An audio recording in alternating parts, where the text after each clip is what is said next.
बादशाह दिलदार की हुकूमत दूर दूर तक मशहूर थी। उसके पास दौलत, ताकत और शोहरत की कोई कमी न थी। लेकिन अगर कुछ कमी थी तो वो थी एक बेटे की। उसकी बेपनाह हसरत थी कि उसका वारिस एक बेटा हो जो उसके नाम को आगे बढ़ाए, उसकी बादशाहत को संभाले। जब उसकी बेगम रानी जमीला बानो ने एक खूबसूरत सी बेटी को जन्म दिया तो बादशाह का दिल जल उठा। वो गुस्से में आग बबूला हो गया और उसी वक़्त फैसला कर लिया कि इस लड़की को अपनी नज़रों से दूर रखेगा। जमीला बानो एक नेक दिल औरत थी। उसने अपने दिल पर पत्थर रखकर अपनी बेटी तारा को पाला, लेकिन बादशाह ने जमीला और तारा को महल के एक हिस्से में अलग कर दिया। उन्हें हर तरह की आराम तलबी जरूर दी गई ताकि कोई बादशाह पर उंगलियां न उठाए, लेकिन दिलदार ने तारा को कभी देखने तक की जहमत नहीं उठाई। उसकी नफरत इतनी थी कि उसने अपनी बेटी का चेहरा तक नहीं देखा। उधर बादशाह दिलदार अपनी हवस में डूबा हुआ था। हर रोज एक नई लड़की को महल में बुलवाता, उसे अपनी हवस का शिकार बनाता और फिर उसे यूं ही छोड़ देता। उसकी अय्याशी ने महल को एक गुनाहगाह बना दिया था। रानी जमीला बानो इन सबको दिल पर लेती रही, लेकिन तन्हाई में सिर्फ अपनी बेटी तारा को देखकर जीती रही। साल गुजरते गए, तारा सयानी होती गई। वो अपने हुस्न और तहजीब में बेमिसाल थी। जमीला बानो की परवरिश ने उसे नाजुक सीफ लेकिन दिलेर लड़की बनाया। जब तारा 10 साल की हुई, रानी ने बादशाह से गुहार लगाई कि उसकी शादी कर दी जाए। बादशाह ने दुनियादारी निभाने के लिए पास के मुल्क के शहजादे उजैफ के साथ तारा की शादी तय कर दी। उजैफ 12 साल का था और शादी महल में ही कर दी गई। शादी के बाद उजैफ वापस अपने मुल्क चला गया। वक्त गुजरता रहा। तारा अब 18 साल की हुस्न की मूरत बन चुकी थी। जमीला बानो की तबीयत बहुत खराब हो गई। मरने से पहले उसने बादशाह से आखिरी बार कहा, तारा की रुखसती शान से करना, उसे मान और इज्जत देना। ये कहकर रानी दम तोड़ गई। बादशाह दिलदार पहली बार अपनी बेटी को देखने के लिए उसके महल में गया। जब उसकी नज़र तारा के चेहरे पर पड़ी तो वो दंग रह गया। तारा के हुस्न ने उसके दिल को झंझोड़ कर रख दिया। वो चुपचाप वहां से लौट आया, लेकिन उसकी रात करवटें बदलते गुजरी। अगली सुबह वो एक फकीर के पास गया और उससे पूछा, अगर कोई आम का पेड़ लगाए, उसकी देखभाल करे और फिर वो पेड़ फल दे, तो क्या उस फल को किसी और को न देकर खुद खाना गुनाह है? फकीर ने जवाब दिया, नहीं, इसमें कोई गुनाह नहीं। ये सब बातें नौकर याकूब सुन रहा था। वो हैरान रह गया, लेकिन चुप रहा। उसे अंदेशा हो गया कि बादशाह के दिल में कैसी गंदी ख्वाहिश पल रही है। कुछ दिनों बाद बादशाह ने याकूब को एक खत देकर उजैफ के मुल्क भेजा, जिसमें लिखा था कि तारा अब इस दुनिया में नहीं रही। उजैफ ये खबर पढ़कर टूट गया, लेकिन याकूब, जो बचपन से तारा को अपनी औलाद की तरह चाहता था, अब खामोश न रह सका। उसने तारा को जाकर सब कुछ बता दिया। तारा के पैरों तले जमीन खिसक गई। तारा अपने महल के गुलशन में बैठी थी जब याकूब धड़कते दिल के साथ अंदर आया। उसकी आंखों में बेचैनी साफ झलक रही थी। तारा ने मुस्कुराते हुए पूछा, क्या बात है याकूब चाचा, आप इतने परेशान क्यों लग रहे हैं? याकूब ने कांपती आवाज में कहा, बिटिया, मैं आज जो कहने आया हूं वो सुनकर शायद आपका दिल टूट जाएगा, लेकिन अब चुप रहना गुनाह होगा। तारा के चेहरे पर उलझन उभर आई। खुलकर कहिए चाचा, क्या बात है? याकूब ने चारों तरफ नजर दौड़ाई, दरवाजा बंद किया और धीमे सुर में बोला, बादशाह ने, तुम्हारे अब्बा ने उजैफ के मुल्क खत भेजा है कि तुम अब इस दुनिया में नहीं रही। उजैफ साहब बहुत दुखी हुए हैं, लेकिन असली बात ये नहीं है। तारा की सांसें रुक गईं। फिर असली बात क्या है चाचा? याकूब ने आंखों में आंसू भरते हुए कहा, दिलदार बादशाह ने फकीर के पास जाकर पूछा था कि अगर कोई आम का पेड़ खुद लगाए और उसकी देखभाल करे तो क्या वो खुद उस फल को खा सकता है? बिटिया, उसकी नीयत अब पाक नहीं रही। वो तुम्हारे हुस्न पर फिदा हो गया है। तारा के चेहरे का रंग उड़ गया। उसकी आंखें फैल गईं और होंठ कांपने लगे। उसने झटके से खुद को संभाला, लेकिन अंदर से जैसे उसका पूरा वजूद चकनाचूर हो गया। ये कैसे हो सकता है चाचा? उसकी आवाज सिहरती हुई निकली। याकूब ने तसल्ली देते हुए कहा, बिटिया, मैं तुम्हें अपने बच्चों से ज्यादा चाहता हूं।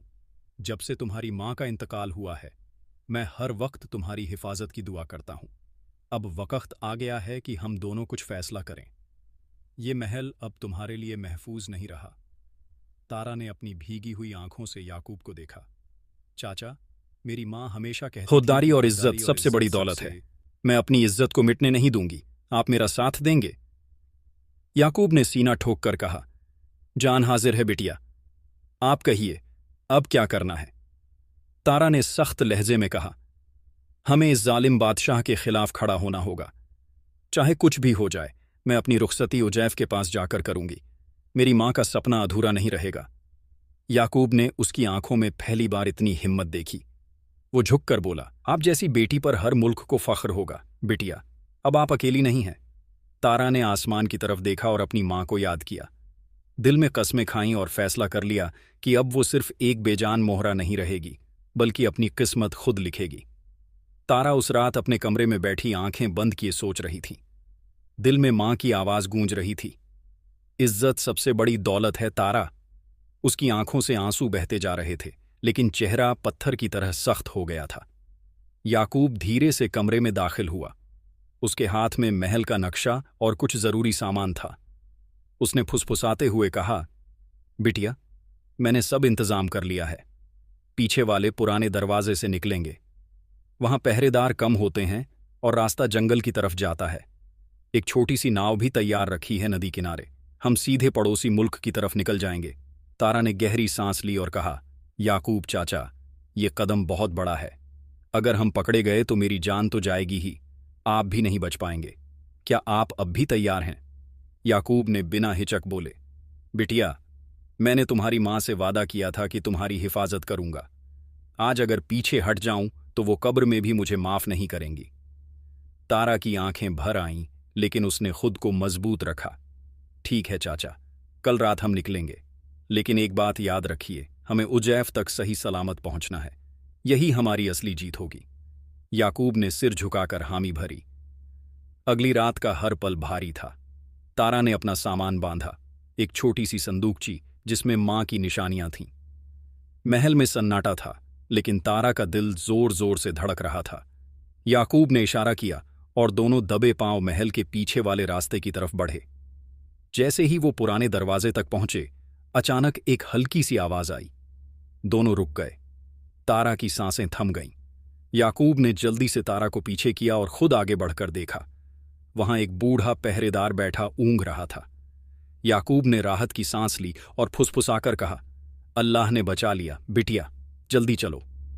दोनों चुपचाप बाहर निकल गए। जंगल का रास्ता कंटीला और अंधेरा था। तारा के नाजुक पांवों में कांटे चुभ रहे थे, लेकिन उसने एक आह तक नहीं भरी। उसके दिल में बस एक ही आग जल रही थी, आजादी की। नदी किनारे पहुंचकर याकूब ने जल्दी से नाव में सामान रखा और तारा को बैठाया। खुद भी सवार होकर उसने नाव को धक्का दिया। पानी की हल्की लहरों में नाव आगे बढ़ने लगी। तारा ने पीछे मुड़कर आखिरी बार महल को देखा और आंखों में आंसू भरकर बुदबुदाई, अब्बा, आपने अपनी बेटी को खुद से दूर कर दिया। अब मैं लौटकर सिर झुकाने नहीं आऊंगी। याकूब ने पतवार चलाते हुए कहा, इंशा अल्लाह बिटिया, अब उजैफ साहब का घर ही तुम्हारा असली ठिकाना बनेगा। नाव अंधेरे पानी में धीरे धीरे आगे बढ़ रही थी, लेकिन क्या यह सफर इतना आसान होगा? नाव अंधेरे पानी में तैर रही थी। रात की खामोशी में सिर्फ पानी के छपछपाने की आवाज गूंज रही थी। तारा अपने दुपट्टे को कसकर पकड़े बैठी थी। उसकी आंखें डर और उम्मीद के मिले जुले जज्बात से भरी थीं। याकूब पूरे ध्यान से पतवार चला रहा था। अचानक आसमान में बादल गरज उठे, हवा तेज होने लगी और नदी में लहरें उठने लगीं। तारा डर गई और बोली, चाचा, ये क्या हो रहा है? तूफान आ रहा है क्या? याकूब ने चिंता भरे लहजे में कहा, बिटिया, लगता है अल्लाह हमारा इम्तिहान ले रहा है। तुम हिम्मत रखो, ये तूफान भी गुजर जाएगा। लेकिन लहरें अब खतरनाक होने लगीं। नाव इधर उधर हिचकोले खा रही थी। तारा ने आंखें बंद कर लीं और दुआं पड़ने लगी। एक जोरदार लहर ने नाव को झटका दिया। याकूब ने पूरी ताकत से नाव को संभाला, लेकिन नाव का एक किनारा पानी में डूबने लगा। तारा चीख पड़ी, चाचा, क्या होगा अब? याकूब ने गुस्से में कहा, डरो मत बिटिया, पकड़कर बैठी रहो। अल्लाह की मेहरबानी से थोड़ी ही देर में तूफान कम होने लगा। आसमान साफ होने लगा और नदी फिर से शांत हो गई। तारा और याकूब ने राहत की सांस ली। देखा बिटिया, याकूब ने कहा, जो दिल साफ रखते हैं अल्लाह उनकी मदद जरूर करता है। थक कर दोनों ने नाव को किनारे लगाया और जंगल में घुस गए। रात का अंधेरा और जंगल की रहस्यमय आवाजें तारा के रोंगटे खड़े कर रही थीं। हर झाड़ी में जैसे कोई छुपा बैठा हो। अचानक कहीं दूर से भेड़ियों के हुंकारने की आवाज आई। तारा ने डर कर याकूब का हाथ पकड़ लिया। चाचा, अब क्या करें? ये जंगल बहुत डरावना है। याकूब ने हिम्मत से कहा, बिटिया, डरना मत। ये जंगल भी इंसानों से कम जालिम नहीं, लेकिन हम दोनों एक दूसरे के साथ हैं। कोई हमें नुकसान नहीं पहुंचा सकता। वो दोनों धीरे धीरे चलते रहे, लेकिन तभी एक साया झाड़ियों के पीछे से निकला। तारा की सांसें थम गईं। सामने 3 लुटेरे खड़े थे, जिनकी आंखों में लालच और चेहरों पर शरारत थी। उनमें से एक बोला, अरे ओ, देखो क्या किस्मत है आज, एक हसीन लड़की और एक बूढ़ा नौकर। याकूब ने तारा को पीछे किया और खुद सामने आकर डट गया। हमसे दूर रहो वरना अच्छा नहीं होगा, उसने गुस्से में कहा। लुटेरे हंस पड़े। बुजुर्ग, तुझमें दम है क्या? तारा की हालत खराब हो गई। क्या अब उनका सफर यहीं खत्म हो जाएगा? जंगल की खामोशी में लुटेरों की हंसी गूंज रही थी। तारा कांप रही थी और याकूब अपनी पूरी ताकत समेटे लुटेरों का सामना कर रहा था। उनमें से एक लुटेरा आगे बढ़ा और चिल्लाया, चल हट बुड्ढे, लड़की हमारे हवाले कर दे। याकूब ने डंडा उठाया और कहा, तुम लोग इंसान कहलाने के लायक नहीं। अगर मेरी बिटिया की तरफ देखा भी तो जान दे दूंगा, लेकिन उसे हाथ नहीं लगाने दूंगा। एक लुटेरा हंसते हुए बोला, अरे देखो, बूढ़ा शेर बना है, चलो देख लें इसका दम। लुटेरे याकूब पर टूट पड़े। याकूब ने पूरी ताकत से डंडा चलाया। एक को सिर पर मारा तो वह चीख कर गिर पड़ा, लेकिन बाकी 2 लुटेरों ने उसे पकड़ लिया। तारा चीख पड़ी, चाचा, छोड़ दो उन्हें। तभी अचानक जंगल में घोड़े की टापों की आवाज गूंजी। एक नौजवान तलवार लहराते हुए आया। उसके चेहरे पर बहादुरी साफ नजर आ रही थी। उसने आते ही एक लुटेरे को जोर से धक्का दिया और तलवार लहराकर कहा, कमीने हो, शर्म नहीं आती? एक लड़की और बूढ़े पर हमला करते हो। लुटेरे डर के मारे पीछे हटे। उस बहादुर ने तलवार घुमाते हुए कहा, अब अगर जिंदा रहना है तो भाग जाओ। लुटेरे डरकर भाग गए। तारा और याकूब हैरानी से उस नौजवान को देख रहे थे। तारा ने कांपती आवाज में कहा, आप कौन हैं? वो मुस्कुराया और बोला, मैं शहजादा उजैफ हूं। मैं अपनी तारा की तलाश में निकला था।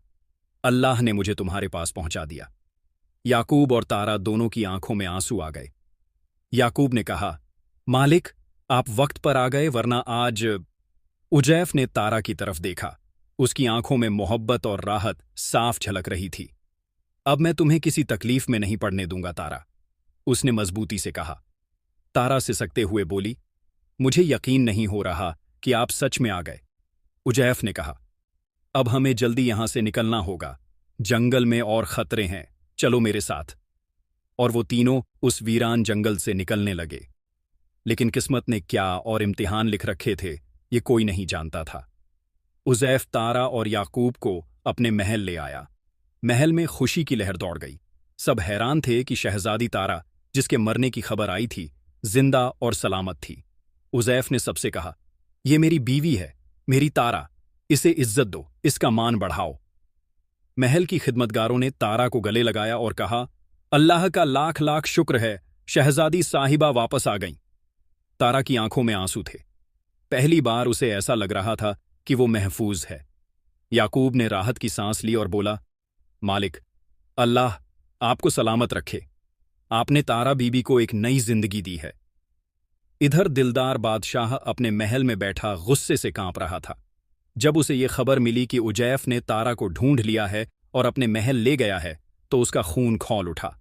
उसने अपने वजीर से कहा, मुझे धोखा दिया गया है।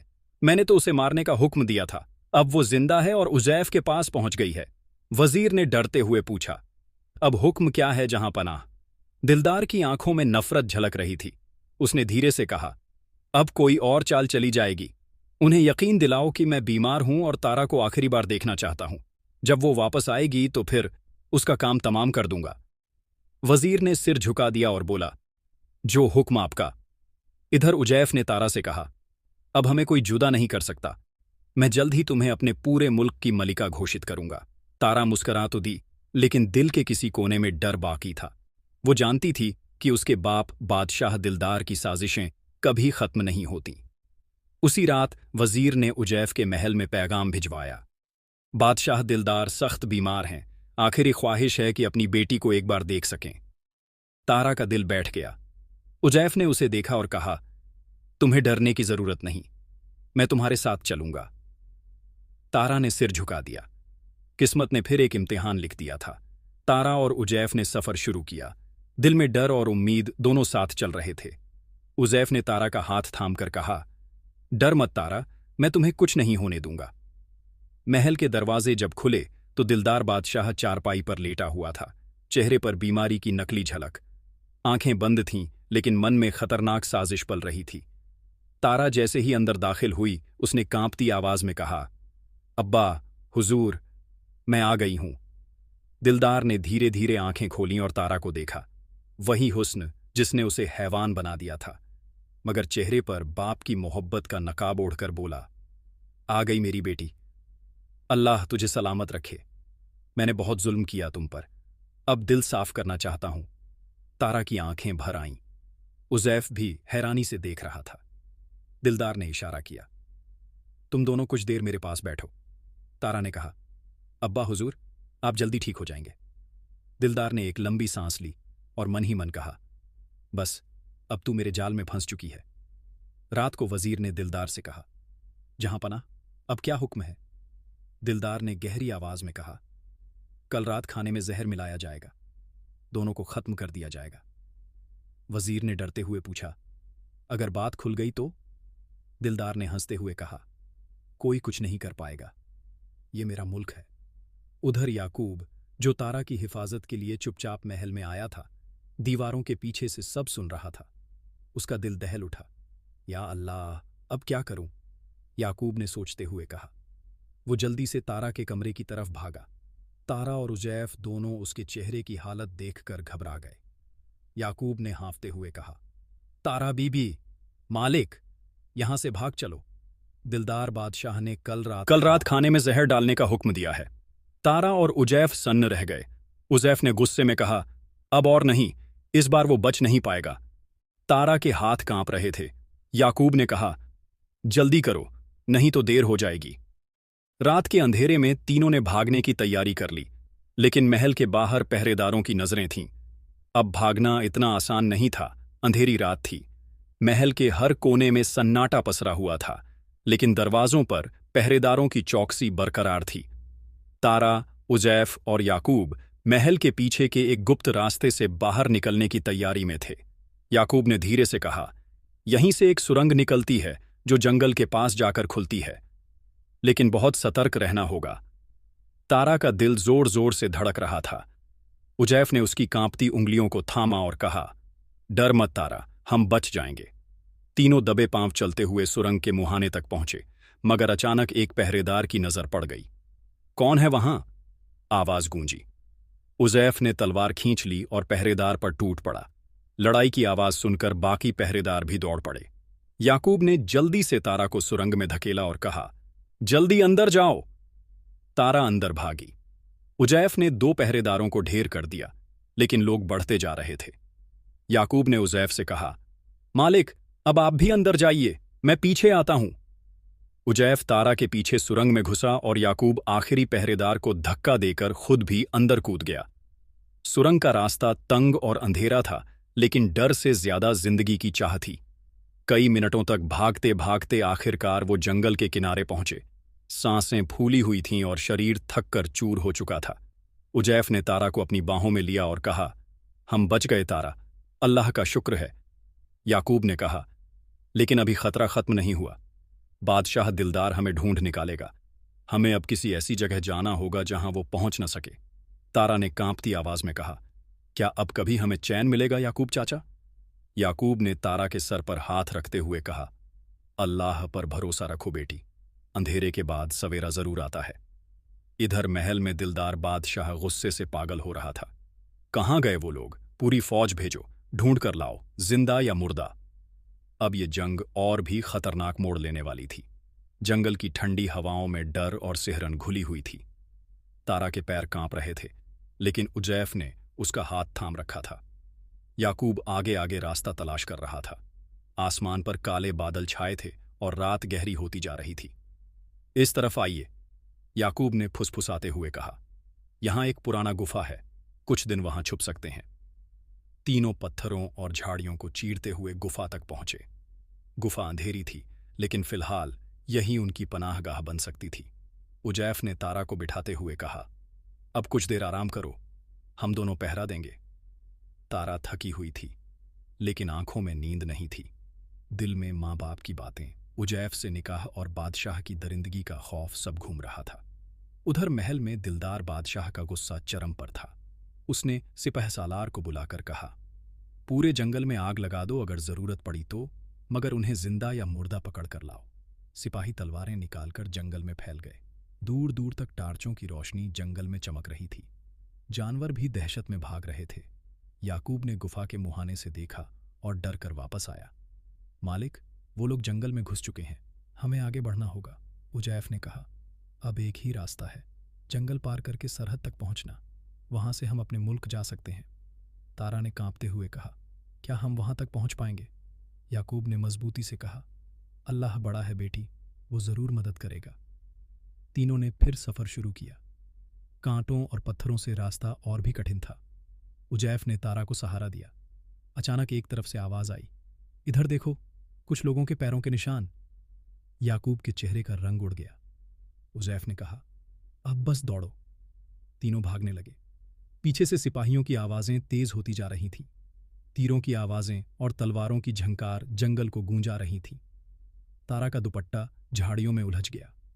उजैफ ने एक झटके में उसे छुड़ाया और कहा, भागो तारा, अब जान बचाना है। कई घंटों की जानलेवा भागदौड़ के बाद आखिर वो एक नदी के किनारे पहुंचे। उजैफ ने कहा, इसी नदी को पार करके हम सरहद के पास पहुंच सकते हैं। तारा ने कांपती हुई आवाज में कहा, या अल्लाह, हमारी मदद कर। अब या तो पानी में कूदकर जान बचानी थी या दुश्मन के हाथ लगना था। उजैफ ने तारा की तरफ देखा और बोला, तैयार हो तारा? तारा ने सिर हिलाया। उजैफ ने उसका हाथ थामा और दोनों नदी में कूद पड़े। याकूब भी उनके पीछे था। पानी ठंडा था, लेकिन जान बचाने की जद्दोजहद गर्म थी। पीछे से दिलदार के सिपाही नदी किनारे पहुंच चुके थे और अब तीरों की बारिश शुरू हो चुकी थी। पानी का बहाव तेज था। उजैफ ने तारा का हाथ मजबूती से थाम रखा था और याकूब दोनों की मदद कर रहा था। ठंड ने बदन सुन्न कर दिए थे, लेकिन मौत का डर ताकत बनकर उनके पैरों में जान डाल रहा था। आखिरकार काफी मशक्कत के बाद तीनों नदी पार कर गए और एक सूखे किनारे पर गिर पड़े। तारा के होंठ नीले पड़ चुके थे और सांसें तेज चल रही थीं। उजैफ ने कांपते हुए कहा, तारा, आंखें खोलो, देखो, हम बच गए। याकूब ने जल्दी से कुछ लकड़ियां इकट्ठा कर आग जलाई। आग की गर्मी ने थोड़ी राहत दी। तारा ने हौले से आंखें खोलीं और बुदबुदाई, क्या हम वाकई बच गए? उजैफ ने उसके माथे पर हाथ रखते हुए कहा, हाँ, अल्हम्दुलिल्लाह, अब हम सरहद के करीब हैं, बस थोड़ा और सफर बाकी है। याकूब ने चारों तरफ नजर दौड़ाते हुए कहा, लेकिन हम ज्यादा देर यहां नहीं रुक सकते। दिलदार बादशाह के सिपाही पीछे हैं और वो हार मानने वाले नहीं। तभी दूर से ढोल नगाड़ों की आवाज आई। उजैफ चौकन्ना हो गया। ये लोग अभी भी पीछा कर रहे हैं, हमें अब चलना होगा। तीनों ने गीले कपड़ों के बावजूद फिर चलना शुरू किया। जंगल अब कम घना था, लेकिन डर अब भी गहरा था। रास्ते में उजैफ ने तारा की हालत देखी। वो बहुत थक गई थी और पांव घिसटने लगे थे। उजैफ ने उसे सहारा दिया और कहा, तुम हिम्मत मत हारो तारा, बस थोड़ा सा और। कुछ दूर चलने के बाद उन्हें एक बूढ़ा लकड़हारा मिला। याकूब ने उससे झट से कहा, हम मुसाफिर हैं, क्या हमें एक रात के लिए पनाह दे सकते हो? लकड़हारे ने उनकी हालत देखी और कहा, मेरा झोपड़ा पास ही है, आ जाओ। वो उन्हें अपने छोटे से झोपड़े में ले गया। तारा को बिछौना मिला और वो फौरन गहरी नींद में चली गई। उजैफ और याकूब ने चैन की सांस ली, लेकिन खतरा अब भी टला नहीं था। उजैफ ने याकूब से धीमे स्वर में कहा, अब हमें जल्दी कोई उपाय करना होगा, वरना दिलदार बादशाह हमें कहीं का नहीं छोड़ेगा। याकूब ने आंखों में आंसू भरकर कहा, हम तारा बीबी को कुछ नहीं होने देंगे। मैं अपनी जान भी कुर्बान कर दूंगा अगर जरूरत पड़ी। बाहर रात गहरी होती जा रही थी, लेकिन अगले सफर की तैयारी दोनों ने मन ही मन शुरू कर दी थी। अब सरहद बस 2 दिन की दूरी पर थी। सुबह की किरण के साथ तीनों ने फिर सफर शुरू किया। नदी पार करने के बाद उनका रास्ता साफ था, लेकिन अब उनके लिए एक और बड़ी चुनौती सामने थी। सरहद तक पहुंचने से पहले उन्हें पहाड़ों को पार करना था। अब हम बहुत करीब हैं, उजैफ ने कहा, लेकिन ये पहाड़ हमारा सबसे कठिन रास्ता होगा। तारा ने कांपते हुए कहा, क्या हम इसे पार कर पाएंगे? याकूब ने उसकी हिम्मत बढ़ाई, अल्लाह की मदद से हम कुछ भी कर सकते।